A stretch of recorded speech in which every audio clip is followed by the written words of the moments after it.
Hello అండి, నా పేరు డాక్టర్ నిఖితా రెడ్డి. నేను consultant obstetrician, gynaecologist and laparoscopic surgeon. ఇవాళ మనము అసలు పుట్టబోయే బిడ్డల్లో హార్ట్ ఇబ్బందులు ముందుగానే కనుక్కోవచ్చా అనే దాని గురించి మాట్లాడుకోబోతున్నాము. నార్మల్గా గర్భిణీలు మా దగ్గరికి వచ్చినప్పుడు ఫస్ట్ చేయించే స్కాన్ ఏంటంటే 10 వారాల లోపల వాళ్ళు వచ్చినప్పుడు చేయించే స్కాన్ వచ్చేసి వాళ్ళు ఏవైతే డేట్లు చెప్తున్నారో దానికి తగ్గట్టే బిడ్డ ఫామ్ అయిందా, అసలు గర్భసంచిలోనే ఫామ్ అయిందా లేకుంటే ట్యూబ్లో ఫామ్ అయిందా, బిడ్డకి హార్ట్ బీట్ అనేది ఫామ్ అయిందా, ఒక బిడ్డేనా లేకుంటే కమల బిడ్డలా, ఇవన్నీ చెక్ చేసుకుంటాము ఫస్ట్ స్కాన్.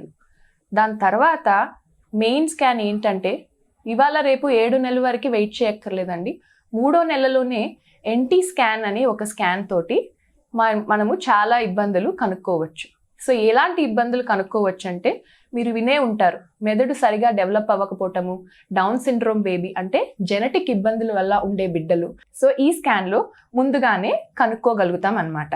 ఈ స్కాన్లో కనుక్కుండే పద్ధతి 70% మట్టికే తెలుసుకోగలుగుతాం. సో ఇంకా 70%ఏనా కరెక్ట్గా నాకు ఎలా తెలియాలి నా బిడ్డకి ఇబ్బంది ఉందా లేదా అనే దానికి దీంతో పాటు ఒక రక్త పరీక్ష, డబుల్ మార్కర్ అనే ఒక రక్త పరీక్షని చేయిస్తాము. దానివల్ల 87% ఆ బిడ్డకి ఆ ఇబ్బంది ఉందా లేదా అనేది కనుక్కోగలుగుతాం. ఇప్పుడు కొందరు తల్లులు అంటే ముందుసారి కానుపలోనే హార్ట్ ప్రాబ్లం ఉండటమో, లేకుంటే తల్లి 35 ఏళ్ల కంటే ఎక్కువ వయసు ఉండటం వల్ల, లేదా తల్లికి షుగర్ ఇబ్బంది ఉండే వాళ్ళు ముఖ్యమైన గమనిక ఏంటంటే వాళ్ళ షుగర్ బాడీలో కంట్రోల్లో లేకపోవటం వల్ల వాళ్ళకి ఆ బిడ్డలకి ఈ హార్ట్ ఇబ్బందులు ఉండే అవకాశాలు చాలా ఎక్కువ అన్నమాట.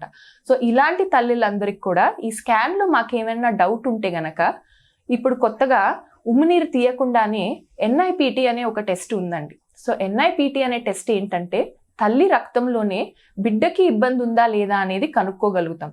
దీని అడ్వాంటేజ్ ఏంటంటే 99% చెప్పగలుగుమండి దీంట్లో ఆ బేబీకి ఆ బ్రెయిన్ డెవలప్మెంట్ ఇబ్బందులు ఉన్నాయా లేదా అనేది. దాన్నే NIPT అంటారు. ఇప్పుడు ఇదంతా అయ్యాక వీటిల్లో ఏమాత్రం ఇబ్బందులు లేవు అంటే నెక్స్ట్ మోస్ట్ ఇంపార్టెంట్ స్కాన్. ఒకవేళ మీ దగ్గరికి ఎవరైనా గర్భిణి వచ్చి నాకు అసలు స్కాన్లు చేయించుకోవటమే ఇష్టం లేదు, నేను నా ప్రెగ్నెన్సీ మొత్తంలో ఒక స్కానే చేయించుకుంటాను అని అంటే గనక ఆ స్కానే 20 వారాల్లో చేసే టిఫా స్కాన్ అండి. మరి 20 వారాల్లోనే ఎందుకు చేయాలి, అంతకు ముందే ఎందుకు చేయకూడదు, లేదా దాని తర్వాత ఎందుకు చేయకూడదు అని చాలా మంది మమ్మల్ని అడుగుతూ ఉంటారు. ఎందుకు 20 వారాల్లో చేయిస్తామంటే బేబీ అవయాలన్నీ ఫార్మ్ అయ్యేదానికి 19 వారాలు పడతాయండి. సో అందువల్లనే ఈ స్కాన్ అనేది 20 వారాల్లో చేయటం జరుగుతుంది. పేగులు ఎట్లా ఫామ్ అయినాయి, కిడ్నీలు ఎట్లా ఫామ్ అయినాయి, హార్ట్ ఎట్లా ఫామ్ అయింది, బ్రెయిన్ ఎట్లా ఫామ్ అయిందని అన్ని ఆర్గన్స్ చెక్ చేస్తాం కాబట్టే ఈ స్కాన్ అనేది 20 వారాల్లో చేయటం జరుగుతుంది. దీంట్లో ఏమన్నా ఇబ్బంది ఉంటే అప్పుడు ఇంతకుముందు బ్లడ్ టెస్ట్లు అన్నీ కూడా నార్మల్ ఉండి ఈ స్కాన్లో ఏమన్నా ఇబ్బంది ఉంటే అప్పుడు ఉమ్మినీరు తీసి టెస్ట్ చేయటం జరుగుతుంది. మరి చాలా మంది భయపడుతూ ఉంటారు, అరే బేబీ బిడ్డ ఉమ్మినీరు తీసి టెస్ట్ చేస్తున్నామే దీనివల్లనే అబార్షన్లు అయ్యే అవకాశం ఉంటుందేమో అని. కానీ కాదండి, అట్లా మీరు భయపడాల్సిన అవసరమే లేదు. ఒకవేళ మీకు ఉమ్మినీరు తీయాల్సిన పరిస్థితి వచ్చినా కానీ 1000 మందిలో ఒక బిడ్డకి మట్టుకే అబార్షన్ అయ్యే అవకాశం ఉందండి. సో అందువల్ల ఈ ఆమ్నియోసెంటసిస్ అంటే ఉమ్మునీరు తీసి చేసే టెస్ట్ కూడా చాలా చాలా సేఫ్ టెస్ట్.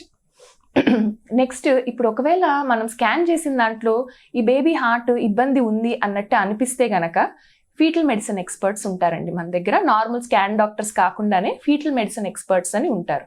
సో వీళ్ళు ఏంటంటే ఎకో చేస్తారండి బిడ్డలకి. ఎట్లా అయితే ఇప్పుడు పెద్దవాళ్ళకి ఏమైనా ఇబ్బందులు ఉన్నాయి అంటే ఎలా అయితే ఎకో అనే ఒక టెస్ట్ చేస్తామో సేమ్ అదే ఇప్పుడు ఈ పుట్టబోయే బిడ్డకి ఎకో అనే టెస్ట్ 22 వారాలకి చేయిస్తామండి. సో దీంట్లో ఏంటంటే గదులన్నీ ఎట్లా ఫామ్ అయ్యాయి క్లారిటీగా ఈ ఎకో స్కాన్ అనే ఈ స్కాన్లో చేయగలుగుతాం. కానీ గుర్తించాల్సింది ఏంటంటే ఎలా ఉన్నాయి అనేది చెప్పగలుగుతాం, కానీ ఎలా చేయబోతుంది అంటే ఫంక్షనాలిటీ ఎలా ఉండబోతుంది అనేది ముందుగానే చెప్పలేమండి. దాన్ని కండక్షన్ డిఫెక్ట్స్ అంటాం. అంటే 10% ఇలాంటివి మనము ఈ ఎకోలో అస్సలు గుర్తించలేమన్నమాట. అంటే ఇప్పుడు పెద్దవాళ్ళు వాకింగ్కి వెళ్తూనో జాగింగ్కి వెళ్తూనో సడన్గా వాళ్ళకి ఇబ్బంది వచ్చిన వల్ల మనము ఏదైనా ఇబ్బంది ఉండొచ్చా లేదా అనేది ఎలా కనుక్కుంటాము, థ్రెడ్మిల్ టెస్ట్ అనే ఒక టెస్ట్ చేయిస్తాం. సో దానివల్ల ఏంటంటే వాళ్ళకి పలానా యాక్టివిటీ చేసిన వల్ల వాళ్ళకి ఇబ్బంది వస్తుందా లేదా అనేది కనుక్కోగలుగుతాం. కానీ బిడ్డల్లో అలా కాదు కదండి, ప్రెగ్నెన్సీ లోపల ఉంది కదా బేబీ. సో అందువల్ల ఓన్లీ ఎట్లా ఫార్మేషన్ ఈ స్ట్రక్చరల్ డిఫెక్ట్స్ అయితే కనుక్కోగలుగుతాం కానీ కండక్షన్ డిఫెక్ట్స్ కనుక్కోలేము. ఇప్పుడు మనం డిస్కస్ చేసిన ఎన్టీ స్కాన్ కానీ, ఈ డబుల్ మార్కర్ అనే బ్లడ్ టెస్ట్ కానీ, ఈ NIPT ఇవన్నీ కూడా బేబీలో జెనెటిక్ ఇబ్బందులు ఏవైతే ఉన్నాయో అవన్నీ కూడా బయటపడతాయండి. ఈ టిఫా స్కాన్ అనే దాంట్లో బేబీ ఆర్గన్స్ అన్ని కూడా బయటపడతాయి. ఉమ్మినీరు టెస్ట్లో జెనెటిక్ ఇబ్బందులు అన్ని కూడా బయటపడతాయి. ఇప్పుడు ఇంకోటి ఏంటంటే, నేను చెప్పిన దాని ప్రకారం మనము స్కాన్ చేసి హార్ట్ ప్రాబ్లం ఉందా, ఈ ప్రాబ్లంలు ఉన్నాయా అనేవన్నీ కనుక్కుండేసరికి ఆల్మోస్ట్ 22 వారాలు అవుతుంది. అందుకే ఇప్పుడు గవర్నమెంట్ కూడా మాకు కొత్త పర్మిషన్ ఇచ్చిందండి. ఇంతకుముందు 20 వారాలు దాటిన బిడ్డ ఉంటే బేబీలో ఇబ్బంది ఉన్నా కానీ అబార్షన్ చేసే అవకాశం లేకుండా ఉండేది. కానీ ఇప్పుడు గవర్నమెంట్ ఇచ్చిన కొత్త రూల్ ప్రకారం 24 వారాల వరకు ఒకవేళ బేబీకి పుడితే చాలా ఎక్కువ ఇబ్బందులు ఉంటాయి, పేరెంట్స్ దానివల్ల ఖర్చులు ఎక్కువ పెట్టుకోవాల్సి వస్తుంది, పుట్టిన బిడ్డకి చాలా కాంప్లికేషన్స్ ఉంటాయి, లేదా బేబీ వల్ల తల్లికి ఏమన్నా కాంప్లికేషన్స్ ఉన్నాయి అనేది గనక మనకి క్లారిటీ ఉంటే గనక గవర్నమెంట్ పర్మిషన్ ఇస్తుంది 24 వారాల వరకు అబార్షన్ చేయటానికి. మరి చాలా మంది ఆ టైంలో అబార్షన్ చేసిన వల్ల నా ఫ్యూచర్ ఏంటి, నేను మళ్ళీ ప్రెగ్నెంట్ అవ్వచ్చా అని అడిగేదానికి ఈ 24 వారాల్లో ముందు కాన్పులు కనుక నార్మల్ కాన్పులే అయ్యి ఉంటే సులువుగానే నార్మల్ డెలివరీ లాగే మందులు పెట్టి డెలివరీ అనేది జరుగుతుందండి. సిజేరియన్ అవ్విన వాళ్ళకు కూడా నార్మల్ కాన్పు లాగే ట్రై చేస్తాము, కానీ తక్కువ డోస్తో ట్రై చేస్తాము. ఎందుకంటే వాళ్ళకి సిజేరియన్ కాన్పు వల్ల ఆ కుట్లు ఉండటం వల్ల. సో ఫ్యూచర్లో దీనివల్ల కాంప్లికేషన్స్ ఉంటాయా అనేది చాలా తక్కువ, అంటే 1 to 2% దానివల్ల కాంప్లికేషన్స్. కాబట్టి ఒకవేళ అబార్షన్ చేయించుకోవాల్సి వస్తే దానికి తగిన జాగ్రత్తలన్నీ కూడా మీ గైనకాలజిస్ట్ తీసుకుంటారు. ఇప్పుడు అన్నీ కూడా ఏమేమి చేయొచ్చని చెప్పాను, ఎలా కొన్నిసార్లు అవాయిడ్ చేయొచ్చు అనేది కూడా ఒక పాయింట్ చెప్తాం అనుకుంటున్నానండి. చాలా మంది మన దగ్గరికి ప్రెగ్నెంట్ అవ్వక ముందే, మేడం నేను ప్రెగ్నెంట్ అవ్వాలనుకుంటున్నాను, మరి ఏమేమి రక్త పరీక్షలు చేయించుకోవాలి అనే దాంట్లో నార్మల్గా షుగర్ టెస్ట్ అందరికీ చేయిస్తామండి. ఎందుకంటే షుగర్ కంట్రోల్లో లేకపోవటం వల్ల 20 to 30% ఈ హార్ట్ ప్రాబ్లమ్స్ మనం ఇందాక ఏవైతే మాట్లాడుకున్నామో అవి వచ్చే అవకాశాలు ఉన్నాయి.